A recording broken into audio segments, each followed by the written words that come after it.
ધણી હોવા છતાં પણ ન ધણિયાત એવો હંગામી આવાસ રહેવાસીઓ અનેક યાતના ભોગવે છે।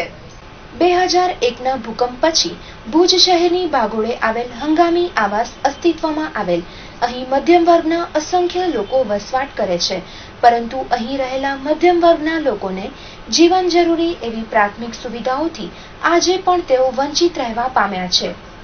આશ્ચર્યની વાત તો એ છે કે ભુજના ધારાસભ્ય નીમાબેન આચાર્યએ આ વિસ્તારને દત્તક લીધેલ, એથી અહીંના વિસ્તારમાં રહેતા લોકોમાં આનંદની લાગણી પ્રસરી ગઈ હતી, પરંતુ તેઓને એ ક્યાં ખબર હતી કે આવાસ ધણિયાત હોવા છતાંય ન ધણિયાત બની જશે। મારું નામ પપ્પુભાઈ છે। મારો વિસ્તાર છે વોર્ડ નંબર 3 અને જીઆઈડીસી હંગામી આવાસ। જો અમારા વિસ્તારમાં તકલીફો તો આમ ઘણી છે, તો સૌથી વધુ તકલીફ અમને કોઈ નડતી હોય તો અત્યારે મેઇન રોડ છે। બરાબર છે। અમારા વિસ્તારમાં 2.5-3 વર્ષ પહેલા મેઇન રોડનો કામ ચાલુ થયો હતો, જે તમે આગળ આવ્યા છો જોઈ શકો છો। એ આરસીસી રોડ બન્યો અને રાઈટ 3 મહિનાની અંદર એ રોડ એ લોકોએ પાછો તોડ્યો ગટર નાખવા માટે। બરાબર। ગટર લાઈન નાખી દીધી એટલે આમાંથી 60-70% રોડ પાછો તૂટી ગયો। 3 મહિના રહીને એ ગટર ખોદીને પાછો એના ઉપર એ લોકોએ પેચિંગ કરી નાખ્યો, રોડ બનાવ્યો થીગડા જેવો। અહીંના લોકોના કહેવા પ્રમાણે ઘણા લાંબા સમયની રજૂઆત બાદ રોડ તો બનાવવામાં આવેલ, પરંતુ તે કામમાં પણ રોડ પાણી અને લાકડા જેવું કામ થયેલ। ત્યારબાદ તંત્ર દ્વારા આ વિસ્તારમાં ગટરની લાઈન નાખવામાં આવેલ, જેના કારણે રોડ પણ તોડી પાડવામાં આવેલ અને હજી સુધી 2 થી 2.5 વર્ષનો ગાળો થવા આવ્યો, છતાં પણ રોડની મરમ્મત કે ગટરનું કામ પૂર્ણ કરવામાં નથી આવ્યું અને જેથી અહીંના રહેવાસીઓને મુશ્કેલીનો સામનો કરવો પડે છે। ના, જે ગટર લાઈન માટે રોડ તોડ્યો અને ગટર લાઈન નાખી છે, એ ગટર લાઈન હજી સુધી ચાલુ નથી થઈ। બસ એને 2 વર્ષ થઈ ગયા। આમ તો જ્યારથી આ રિલોકેશન સાઇટ 4 જીઆઈડીસી હંગામી આવાસ બન્યો છે ત્યારથી ગટર લાઈન તો અહીંયા હતી જ નહીં। એક બહુ સ્ટાર્ટિંગમાં જૂની હતી, પછી એ બધી ચોકઅપો થઈ ગઈ ને બધી બંધ થઈ ગઈ, અને બાકી જે મકાનો છે તો એ પોતપોતાની બધે ભોખાર સિસ્ટમથી બધે લોકો રહે છે। આવાસમાં બીજી કે ત્રીજી વખત ટ્રાય છે ગટર લાઈન નાખવાની, પાઇપો નખાવ્યા, ચેમ્બરો બની, પણ હજી સુધી એનો જે ફાયદો અહીંયાના રહેવાસીઓને મળવો જોઈએ એ હજી મળતો નથી। એ સરકારના રૂપિયા આખા વેરફી નાખ્યા છે અને આની અંદર મોટો એ લોકોએ ભ્રષ્ટાચાર જ કર્યો છે। પૈસા કમાવા માટે જ આ લોકોએ આવા પ્રોજેક્ટ છે, તમે જોઈ શકો છો। આજે અહીંયા 2-2.5 વર્ષ થયા, આજે ગેટ ઉપર પણ બાવરની જાળી આવી ગઈ છે, અહીંયા તમને કોઈ માણસ નથી દેખાતો, એમની એમ હાલત છે। અને આ બધે જે રહેણાંકની અંદર જે આવી ચેમ્બરો બનાવી છે એની અંદર આ તમને ખાલી બહાર જ પ્લાસ્ટર દેખાય છે, અંદર નહીં હોય। અહીં હોસ્પિટલ આવેલ છે, પરંતુ તે માત્ર નામની હોય તેવો ફલિત થાય છે। એક બાજુ ગટરના ખાડાને કારણે અહીં ગંદકીનું પ્રમાણ વધવા પામેલ, તેમજ આ હોસ્પિટલ એક ખંડેર જેવી ભાસે છે। અહીં આવનારાઓને સમયસર સારવાર તથા પૂરતી દવાઓ પણ મળતી નથી। જી સાહેબ, આપનું નામ ને આપણે ત્યાં કઈ જગ્યા ઉપર? મારું નામ પપ્પુભાઈ છે। અત્યારે આપણે જીઆઈડીસી સરદારનગર હંગામી આવાસમાં ઉભા છીએ અને આ અમારી વિસ્તારમાં હોસ્પિટલ છે। અને હકીકતમાં હોસ્પિટલ કહેવાય ઓમ તમારી ગણતરી પ્રમાણે? અમારી ગણતરી પ્રમાણે ન કહેવાય ને જે લોકો જોતા હશે એ લોકોને ખબર પડશે કે આ હોસ્પિટલ નથી। તો શું માંગ શું છે તમારી? મારી માંગ એ છે કે 5-6 વર્ષ પહેલા અહીંયા રેગ્યુલર ડોક્ટર આવતા હતા, જામસાબ કરીને હતા, એ પછી રિટાયર થઈ ગયા કે જે એ લોકોનો હોય, એના પછી કોઈ ડોક્ટર અહીંયા છે જ નહીં અને રેગ્યુલર પણ નથી ને અત્યારે અત્યારે શેડ દેખાય છે એ છેલ્લા 5 વર્ષથી એ શેડની એવી જ હાલત છે અને હવે દિવસે દિવસે અહીંયા વસ્તી વધતી જાય છે અને અહીંયાથી ગામમાં દવા લેવા જવો હોય તો એક પેશન્ટને 100-150 રૂપિયા તો છકડા ભાડો, રિક્ષા ભાડો લાગી જાય છે અને સ્લમ વિસ્તાર છે એટલે એ લોકોને હોવાના ભાડા મોંઘા પડે છે, ત્યાં જઈ ડૉક્ટરોની ફી ને બધી મોંઘી પડે છે।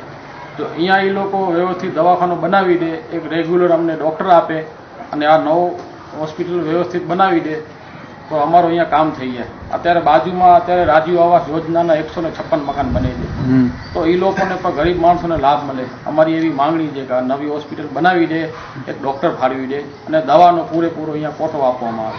સાહેબ, આ જે બનાવ્યું હશે હોસ્પિટલ, એ લોકોએ ત્યાં એવો કોઈ ટાર્ગેટ કર્યો હશે કે લોકોને સુવિધા મળે એના પછી સુવિધા ન મળી તો એ લોકોએ પાછળ ધ્યાન ન દીધું એવું બની શકે? હા, ધ્યાન દીધો નથી, લાપરવાહી ચાલી છે. સ્ટાર્ટિંગમાં જયારે બનાવ્યો ત્યારે રેગ્યુલર હતો.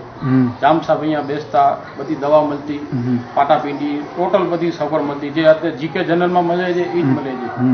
હવે છેલ્લા 5-6 વર્ષથી આની હાલત એવી જ છે. એટલે આ લોકોને હકીકતમાં આમાં કોઈ ગ્રાન્ટ કે આ લોકો આપણે પૈસા ખાઈ જતા હોય કે કોઈ બીજું ગેરરીતિ અપનાવતા હોય એવું કોઈ લાગે તમને?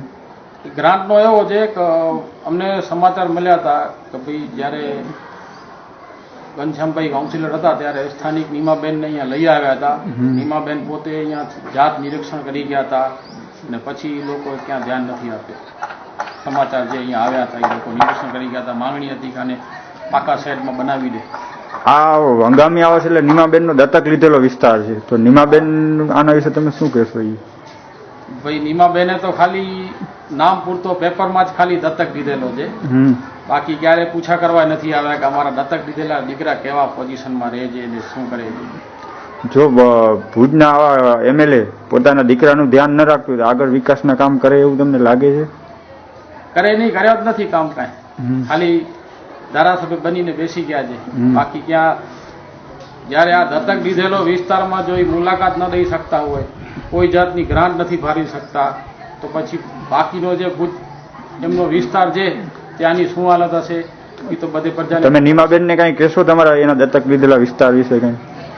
હું એટલી રજૂઆત કરીશ, તમે દત્તક લીધેલો છે અને હવે તમારી ટર્મ્સ જોવા જઈએ તો લિમિટેડ સમયમાં છે, તો ભલે આટલા વર્ષ તમે કાંઈ ન કર્યો તો તમારી મુદત થાય છે, જે સમય બાકી છે એમાં તમે કાંઈક એવો સારો કરી દો તો અમને એમ થાય ના તમે દત્તક લીધો તો અમને કાંઈક તમે આપ્યો. પ્રશ્ન હંગામી આવાસ જે તમારું દત્તક લીધેલું તમે કહેવાય છે, ત્યાં રોડનું કામ થયું, એની પહેલા રોડનું કામ 3 મહિનામાં તોડીને સીધી ગટર બનાવી, ગટર હાલની તકમાં બંધ છે.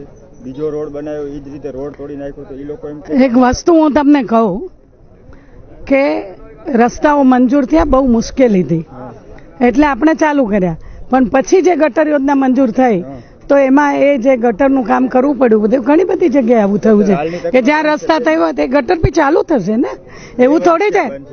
2 વર્ષથી બંધનો કોઈ વિષય મારી પાસે નથી આવ્યો. મારી પાસે આવશે તો હું તાત્કાલિક પગલાં લેવડાવીશ. સામેથી અહીં આવતા દર્દીઓની બીમારીમાં વધારો થવા પામેલ છે. અહીં આવનારા દર્દીઓ એવું કહે છે કે આ હોસ્પિટલ ચારે બાજુથી ગંદકીમાં ઘેરાયેલી હોવાથી પહેલી સારવારની જરૂરિયાત આ હોસ્પિટલને છે. શું આ બાબતે દત્તક લેનાર અજાણ છે? હું પૂનમબેન શર્મા બોલું છું, જીઆઈડીસી હંગામી આવાસ છે. અમે ત્યારે નાના છોકરાને અમે તાવ આવી જાય તો અમે ડાયરેક્ટ અમે અહીંયા આવું દવા લેવા, અહીંયા ડાક્ટર નથી હાજર હતા અને દવા પણ સગવડ નથી. અહીંયા દવાખાના આખા તૂટી ગયા છે.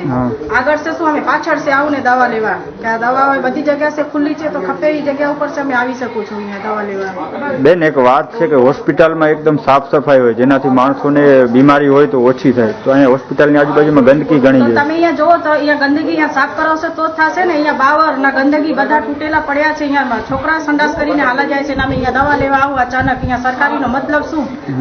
સરકારીનો મતલબ ડાક્ટર તો હોવા ખપે ને. અહીંયા અમે પાનનો કઢાઈને દવા લઈને હાલા જાવ, ખુલ્લો જ હોય છે. અહીંયા ડાક્ટર હોય તો અમે દવા આપે ને, હવે બિચારા કમ્પ્યુટર અમે કેટલો દવા આપશે બિચારા.